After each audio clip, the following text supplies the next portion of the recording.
నమస్తే, నేను Chandana. Welcome to great Andhra top story. Venkanna సాక్షిగా ఇదో రకం పీపీపీ అనే పదాన్ని పట్టుకుని వేళ్లాడడం చంద్రబాబు అండుకో అంత ఈజీగా వదిలేలా లేరు.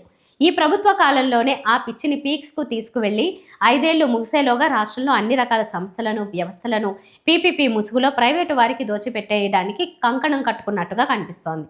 ఆవు చేలో మేస్తే దూడ గట్టును మేస్తుందా అనే సామెత చందంగా చంద్రబాబు నాయుడు యావత్తు ప్రభుత్వాన్ని పీపీపీ చేసేస్తుంటే అచ్చంగా అదే తరహా దోపిడీ కాకపోయినప్పటికీ టీటీడీ లాంటి సంస్థలు ఇంకో రకం పీపీపీకి తెరలేపుతున్నాయి. వీటిలో అచ్చంగా అవతలి వాళ్ళు ఆర్థికంగా లాభపడతారనే నింద వేయలేం కానీ ఇలాంటి ప్రక్రియల వలన టీటీడీ ఆధ్వర్యంలోని సంస్థలు సర్వనాశనం అవుతాయని మాత్రం చెప్పవచ్చు. వివరాల్లోకి వెళ్దాం. తిరుమల తిరుపతి దేవస్థానాల వారు తిరుపతిలో అత్యద్భుతమైన వైద్య సేవలను అందిస్తున్నారు. తిరుపతిలోని స్విమ్స్, బర్డ్ తదితర ఆసుపత్రుల రూపేణా టీటీడీ సొమ్ముతో పేద రోగులకు మంచి వైద్య సేవలు అందుతున్నాయి.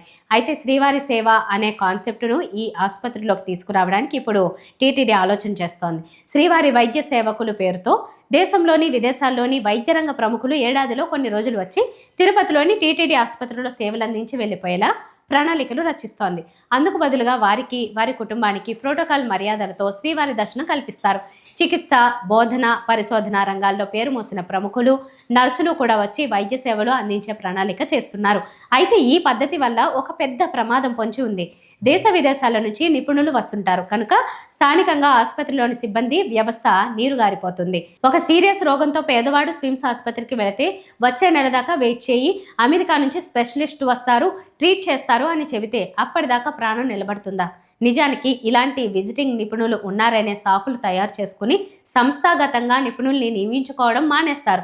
దీనివల్ల రెగ్యులర్గా సక్రమ వైద్య సేవలు అందడం సన్నగిలుతాయి. క్విడ్ ప్రోకోలో శ్రీవారి ప్రోటోకాల్ దర్శనం కుటుంబానికి అంతా వస్తుందనే ఆశతో వచ్చే డాక్టర్లు ఏదో మొక్కుబడిగా వారం రోజులు అక్కడ పనిచేసి వెళ్ళిపోతే ఆ తర్వాత అదే రోగులకు ఇతర ఇబ్బందులు వస్తే ఎలా పరిష్కరిస్తారు?